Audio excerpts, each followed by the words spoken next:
अर्धचंद्राकार स्वरूप लिए उत्तर वाहिनी माँ गंगा सदियों से अविरल, निश्चल, कलकल यूं ही प्रभावान है और ये अनंत काल से प्रभावित हो रही है और यूं ही अनंत काल तक प्रभावित होती रहेगी। इसी गंगा तट पर भारतीय जीवन दर्शन, हमारा आध्यात्म सब कुछ पल्लवित पोषित हुआ है। आज उसी गंगा तट पर आनंद कानन यानी 80 घाट पर हम उपस्थित हैं, जहाँ प्रतिदिन वेद ऋचाओं के अनुगुंजन के साथ भोर में माँ गंगा की आरती होती है।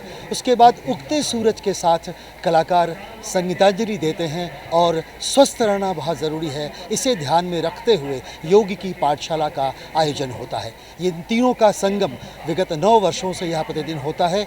हज़ारों लोग यहाँ आ चुके हैं स्वास्थ्य लाभ करने के लिए और अब तक 2500 कलाकारों ने शिरकत की है और संगीतांजलि अर्पित की है, जिसमें पद्मश्री, पद्म भूषण और ग्रैमी अवार्ड से संबंधित पुरस्कार प्राप्त कलाकारों ने भी अपनी उपस्थिति दर्ज की है। तो आज हम यहीं उपस्थित हैं इस साए में।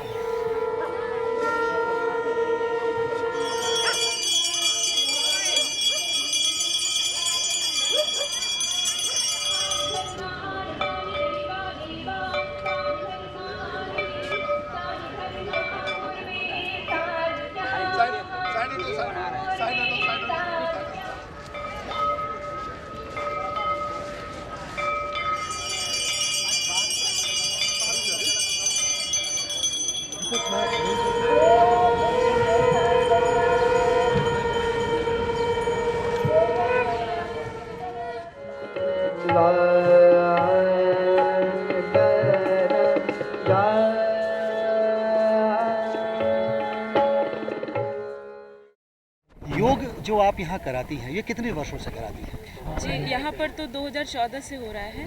सन 2014 अक्टूबर से स्टार्ट हुआ है लगभग। हम काशीवासी तो सदियों से करते आ रहे हैं। बस योग का स्वरूप सही मायने में कुछ सालों पहले हमने जाना है कि हम सभी गृहस्थ आश्रम में रह के योग कैसे कर सकते हैं। अच्छा, ये जो आप यहाँ योगा कराती हैं, यहाँ लोग जो आते हैं वो किस तरह से लाभान्वित हो रहे हैं, इस पर थोड़ा प्रकाश डालिए। जी, नियमित रूप से यहाँ अभ्यास 6 बजे से शुरू हो जाता है योग का और लगभग 45 मिनट तक चलता है। जो अभ्यासी हैं वहाँ अनगिनत लोग आते हैं और अनगिनत रोगों से दूर हो रहे हैं, क्योंकि नियमित अभ्यासी एक तपस्वियों के भांति अभ्यास करते हैं, तो पूर्ण रूप से नियमित रूप से सीखते हैं कि हमें जीवन जीना कैसे है। योग एक संपूर्ण कला है कि हम जीवन कैसे जीते हैं। ये 1-2 दिन की एक्सरसाइज नहीं है। योग में सारे वो आयाम बताए जाते हैं जिससे हम अपने लाइफस्टाइल को, अपने जीवन को शुद्ध, स्वच्छ और सही तरीके से जीने की कला सीखते हैं। पूर्णिमा जी, ये जो आज का हमारा जीवन है, ये भौतिकता पर पूरी तरह से समायोजित हो गया है। बहुत सी दिक्कतें आई हैं, बहुत से सुख भी हैं। तो इस भौतिकवाद में योग कितना महत्वपूर्ण भूमिका निभा सकता है, उसके बारे में आप हमें बताएं। देखिए, पहले क्या था, प्रदूषण कम था तो हम फिजिकल एक्टिविटी भी करते थे, शारीरिक मेहनत। अब मशीन का युग, जो कलयुग शुरू हुआ है, मशीन का युग, उसकी वजह से हम भ्रमित हो गए हैं, हम मशीनों पर पूर्ण रूप से आश्रित हो गए हैं। तो हमारी शारीरिक गतिविधि कम हो गई है, जिससे हमें बहुत सारे रोगों का सामना करना पड़ता है।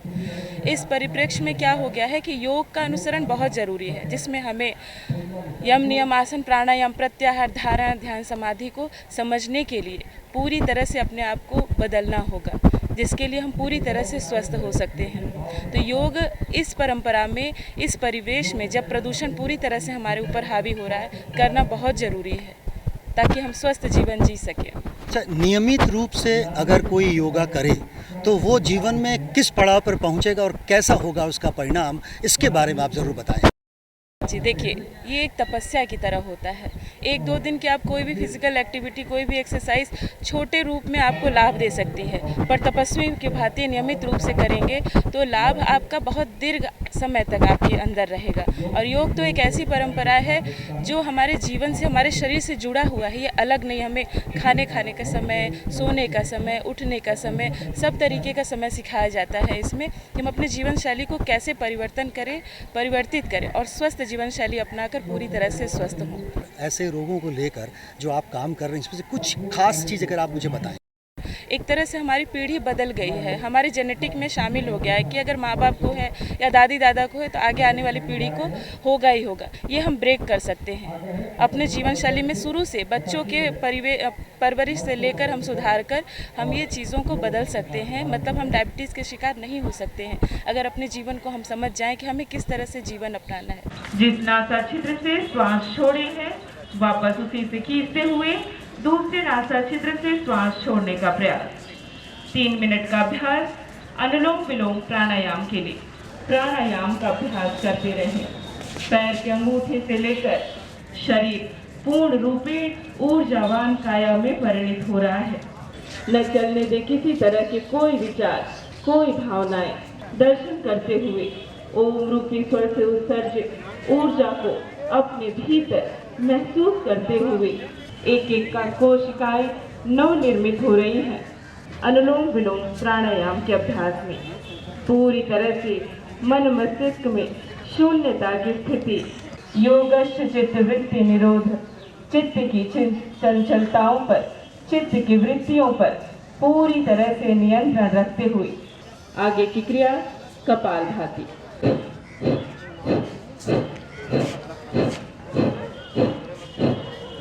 अंदर कीजिए, नासा छिद्रों पर पूर्ण रूप से ऊर्जा शक्ति लगाकर को करने का प्रयास।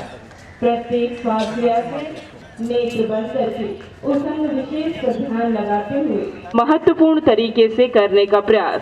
आँख, कान, नाक, गला, कपाल संबंधी नाभि के ऊपर, अपने पेनक्रियास पर, अपने पेट पर दबाव देते हुए नियमित रूप से अभ्यास करना है कपालभाति क्रिया।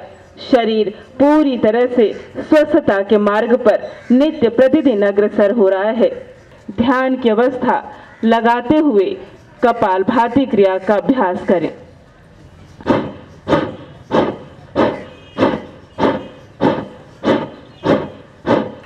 One, 2, 3, 4, 5, 6, 17, 18, 19, 20। दूसरी बार का क्रम दोनों हाथों पर। स्टार्ट। 1, 2, 3, 4, 5, 6, 7, 8, 9, 10। आगे बढ़ते हैं त्रिबंध क्रिया के अभ्यास के लिए। मेरुदंड सीधा, गर्दन सीधी, नेत्र बंद। पूर्ण रूप से एकाग्र। धीरे से मूलाधार को ढीला, नाभि को ढीला छोड़ें। श्वास लेते हुए गर्दन सीधी अवस्था में। चौथी बार का क्रम लंबी गहरी श्वास लीजिए, पूरी श्वास छोड़िए, मूल बंद। पूरी श्वास छोड़िए, नाभि को पीठ से लगाइए और ऊपर से नीचे, नीचे से ऊपर के क्रमों में हिलोरे उत्पन्न कीजिए। मेरुदंड गर्दन सीधी रखते हुए चेहरे पर विकृति ना बने, भाव सामान्य रहे। मुस्कुराता हुआ चेहरा पर पूरी ऊर्जा शक्ति झोंक दें अग्निसार क्रिया के अभ्यास के लिए। मूलाधार को खींचते हुए रीढ़ की हड्डियों पर बल लगाते हुए उज्जाई प्राणायाम। 11, 12, 13, 14, 15। बस गले को साफ कर लें। अस्सी घाट पर नियमित रूप से प्रयास करता हूँ कि मैं यहाँ पहुँचूँ। योगासन, माँ गंगा का दर्शन, सूर्य का दर्शन, यज्ञ, आरती और म्यूज़िक के कार्यक्रम और योगासन, इन सब से मुझे पूर्ण रूप से बहुत ही लाभ। मेरे जॉइंट्स में, मेरे हाथों में, मेरे उदर में दर्द रहता था, लेकिन विगत 10 वर्षों से लगातार योगासन करने से इन सब व्याधियां हमारी दूर हो गई। विगत 3 वर्षों से मैं योगा कर रही हूं और इससे मुझे बहुत लाभ प्राप्त हुआ है। और मुझे ब्लड प्रेशर और शुगर की बीमारी थी, उसमें बहुत कंट्रोल हो रहा है इसकी वजह से। इसलिए मैं ये योग के इस विधा को नमस्कार करती हूँ। कहते हैं हर प्रकार की खुशी, हर प्रकार की उन्नति जो भी हम चाहते हैं वह स्वस्थ जीवन में ही निहित है। तो अगर आप ये चाहते हैं कि आप स्वस्थ रहें तो प्रतिदिन अपने लिए वक्त निकालिए, योगा के शरण में जाइए, और अगर आप काशी में हैं तो आनंद कानन यानी 80 घाट के तट पर चले आइए, जहाँ 9 वर्षों से प्रतिदिन योग की पाठशाला का आयोजन होता है। हज़ारों लोगों ने अब तक यहाँ शिरकत की और यह यात्रा निरंतर जारी है। तो आनंद कानन के साए तले फिर किसी मोड़ पर किसी नए विषय के साथ आपसे होगी मुलाकात। तो तब तक के लिए हम विदा लेते हैं।